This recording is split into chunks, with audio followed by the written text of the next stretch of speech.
Gentleman of the Know, I'm Master Jenkins. Oh, yeah, I'm Bernie. I'm Gus Sorolla. We're getting real good You at pulled this. a fast one on me. So maybe the hottest console for the holiday season, assuming you can get one, isn't a PS4 Pro or even the new Slim Xbox One. It isn't? What is it? No, it's not. It's the humble NES Classic Mini or whatever it's called. A $60 throwback system that everyone's gone crazy for. No one can find. It's being scalped on Amazon for like $200. Let's not even talk about eBay. It's weird. Yeah, well, one of the big selling points of the NES Classic, besides its adorable form factor and OG It is controllers. really cute. You wanna- OG controllers, which by the way have a 6-inch cord. Yes, that is not charming about it. It's the fact it's preloaded with 30 classic games, ranging from Super Mario 3 to Donkey Kong to Mega Man 2. It just wants you to keep it really close like this. Of course, that's already led to inevitable speculation that an SNES Mini might be next, and actually some people have already made one kind of out of a Raspberry Pi Zero, and they loaded that with games. But that's not legal. So, Gus, you say NES. Do you say SNES? No? You just say NES and SNES. Yeah. For a very long time, I said NES and SNES. You would say SNES. I would say SNES. This is my SNES. Might have been a deal breaker if I didn't know that. There we go. So, what would you legally want to put on an SNES Mini? A SNES. Super Nintendo Entertainment System Mini. SNES Mini. At home. Here's some of our ideas. Yes. So I'm nominating Earthbound first and foremost. They are there. Look, there are cult classics, and then there's Earthbound. Yeah. The RPG classic was set in a boring, realistic world, is beloved by super fans for its funny dialogue, its weird characters, tons of pop culture references, its graphics, which were admittedly dated even in 1995, now seem cool and retro, and the game actually holds up remarkably well from a gameplay standpoint. Speaking of things that go for too much money on eBay, by the way. Earthbound? Earthbound's a great example of that. Mega Man X, the original Mega Man series, was a classic, but like a lot of Super Nintendo games, Mega Man X managed to completely transform the originals for the better. This game added wall climbing, the ability to dash, and new blaster that you could power up. It was also darker, had a faster pace, and was so well designed it managed to teach players the game's controls without an instruction manual. Imagine that. And that is why we no longer have manuals. A lot of people are super excited about the possibility of Kirby Superstar. And if you're not familiar with Kirby, you play as an adorable pink fluff ball who floats around the screen, inhales blocks and enemies, and spits them out. Even years later, this platformer is still one of the best Kirby games, bar none. What do you think Kirby feels like? Is he like a giant ball of bubblegum, rubber ball? Marshmallow. Like, I've always wondered. He's a Marshmallow. Hufflepuff. Marshmallow? No, but Jigglypuff. Or we could just skip right on to Super Mario Kart, which is a game that you have to have on there. This is a game that launched a franchise. It helped Mario and Bowser put aside their blood feud just long enough to race go-karts against each other and throw shells at one another. Super Mario Kart featured simultaneous split-screen racing, and this racer spawned 7 sequels, and I'm gonna put this out there, still has the best battle mode. Another huge hit on the SNES was NBA Jam, which we just did a very successful episode of Immersion based on. Which you should check out if you want to know what NBA Jam would be like to play. It's hot. Just spoiler alert. Real high. This game came out during the heyday of the Chicago Bulls and Michael Jordan, and it was long before all the major sports leagues came out with new updates every year with just minor tweaks. NBA Jam threw rules out the window. Fouls, free throws, forget about it. Not even important. This game instead focused on exaggerated visuals whenever players did something cool, like fiery-ass dunks. And after all, isn't that much more fun? Plus, it had a lot of codes. Even as an arcade game, NBA Jam, which that version wasn't on the NES, they had codes and you could record your records and all that. You had a profile on it, which was pretty revolutionary for the time. Yeah, it's a fantastic game. Another huge fan favorite, of course, is Earthworm Jim 2. This platformer starred an earthworm in a robotic suit and featured over-the-top visuals, a ton of humor and guns. Also, Super Punch-Out! This didn't change a lot from its NES predecessor. You're still standing in the middle of the ring trying to dodge blows from a variety of pumped-up opponents. But this one featured more opponents with trickier styles, which made this game a blast to play. Plus, your boxer isn't wearing a t-shirt this time around, so... You gained some confidence. Yeah. He can take his shirt off in the pool now. He's okay with that. And of course, another favorite, which is a huge favorite of mine, is Pilot Wings. This flight simulator blew everyone away with its graphics back in 1992. And yeah, I mean, it looks dated now, but it's still a fun game. Iconic Super Nintendo game. I spent so many hours playing Pilot Wings. Really, I did not know up until you said this that Pilot Wings was even on the SNES. Because my first It might have been 64. It might have been one of the launch titles. Well, a franchise that is not normally associated with consoles. Sim City. This venerable franchise was a ton of fun on the Super Nintendo, giving console gamers their very first taste of what it was like to design their own city. Of course, Sim City has gone on to spawn a million sequels, but we included this one for history's sake, and I think it's a very important franchise to the video game industry as a whole, just from the history. If you're going to make a classic thing, I think it's important for people to realize that there was a console version of this. Also, this one's probably not always online. Oh, probably not always online. Right.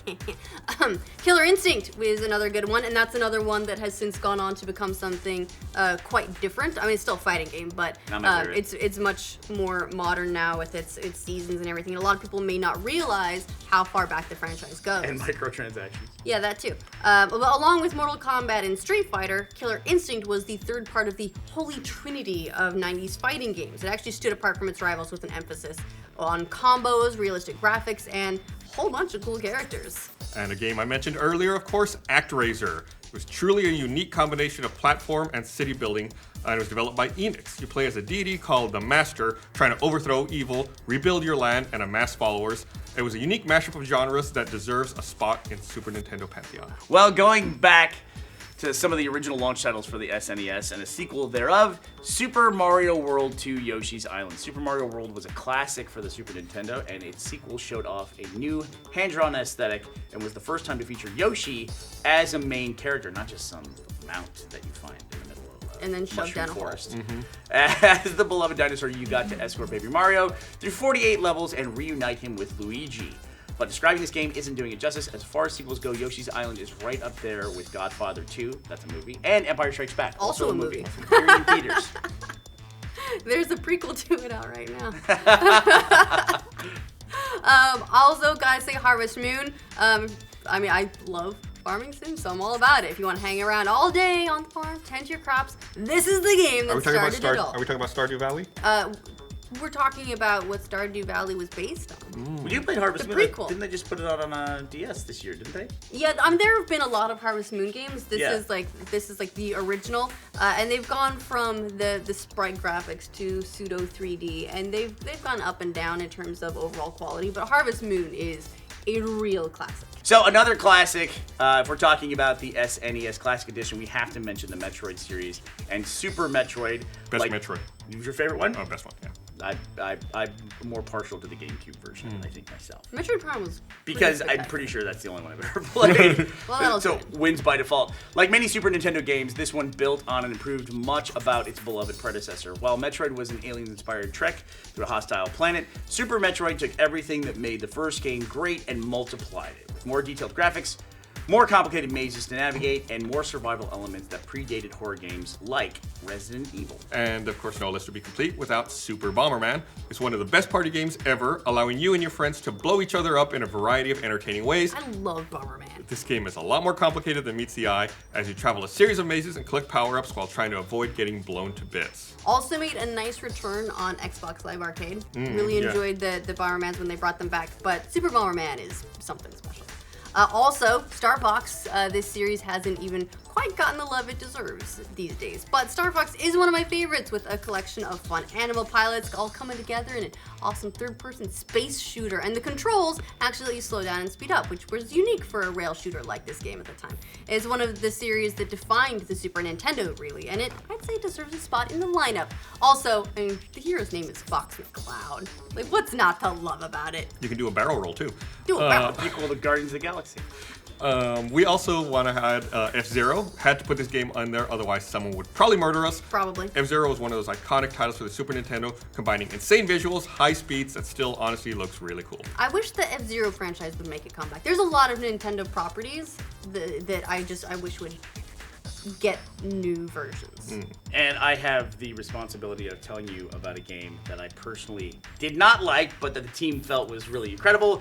Teenage Mutant Ninja Turtles, Turtles in Time. The Turtle Gang was huge in the 90s, and this was the best, according to our team, of many attempts to make them into an action game. Turtles in Time was the best-selling arcade from Konami and mixed the right amount of fun and visuals that stayed true to the cartoon. There were so many games that were these scrolling four-person brawlers, you know, that there was even a Simpsons version of that as well.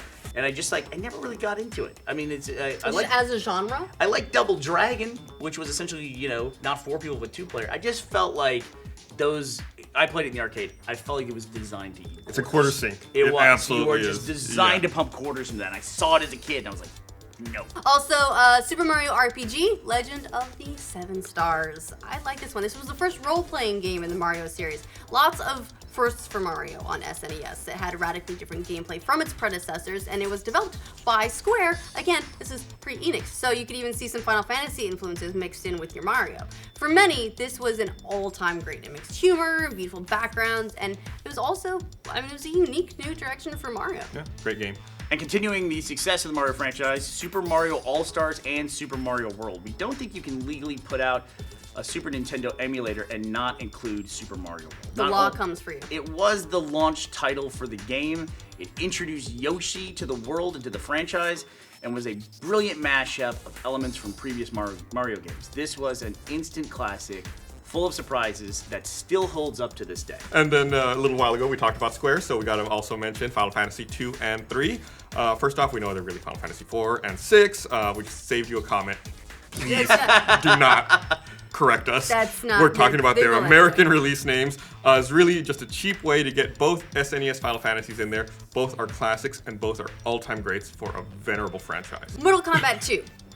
Right? Yes? Well, yes. I mean, so this version didn't have the blood, and the Genesis version did. Bummer. But I know, but it is still an amazing port of the arcade version. Mortal Kombat 2 was one of the pre-eminent arcade fighters of its time. Back in the day, you were either a Street Fighter 2 person or a Mortal Kombat person. I'm all Street Fighter 2 guys. Yeah. Oh, I was gonna make you fight, but now I can't. I just have to fight you both.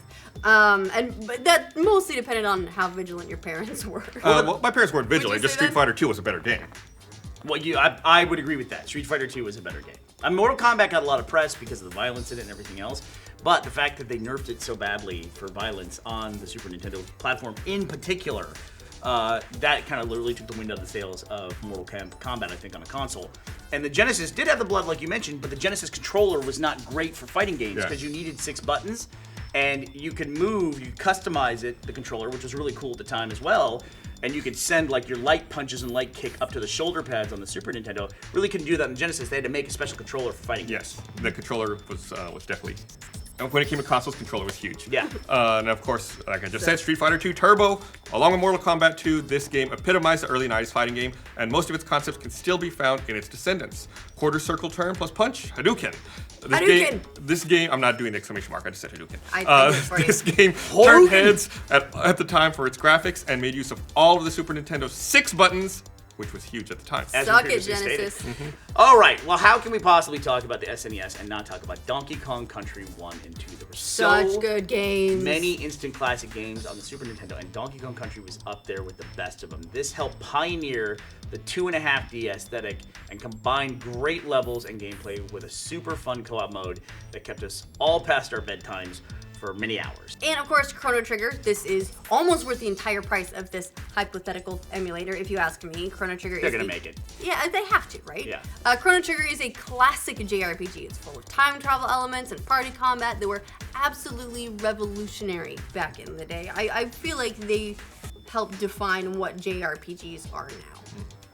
But you had to have a Zelda title on any release of a Nintendo platform, Well, yeah. even a throwback one, and our choice for the SNES Classic Edition would be The Legend of Zelda: A Link to the Past. Like so many other Super Nintendo games, Zelda: A Link to the Past had some huge shoes to fill, and it filled them amply. That sounded oddly sexual.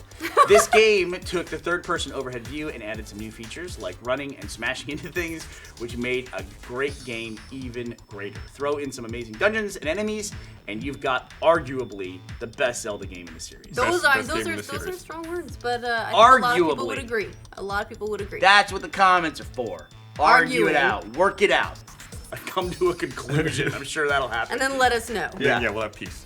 That's the dream. Peace in our time. And of course, got to talk about Contra 3, The Alien Wars. This sequel took everything great about Contra and pumped it up for the 16-bit generation, much like its roided-up protagonists. With Contra 3, the game got closer to the quality of its arcade cousins and featured better level designs, the ability to switch between 2 weapons, and the ability to choose your difficulty setting. Also, Super Castlevania. Great game. Yeah, I have to include this one. This was the first Castlevania for the Super Nintendo that didn't make its own fart noises, and followed the same path as the original for the NES. So you play Simon Belmont hunting down the vampire Dracula.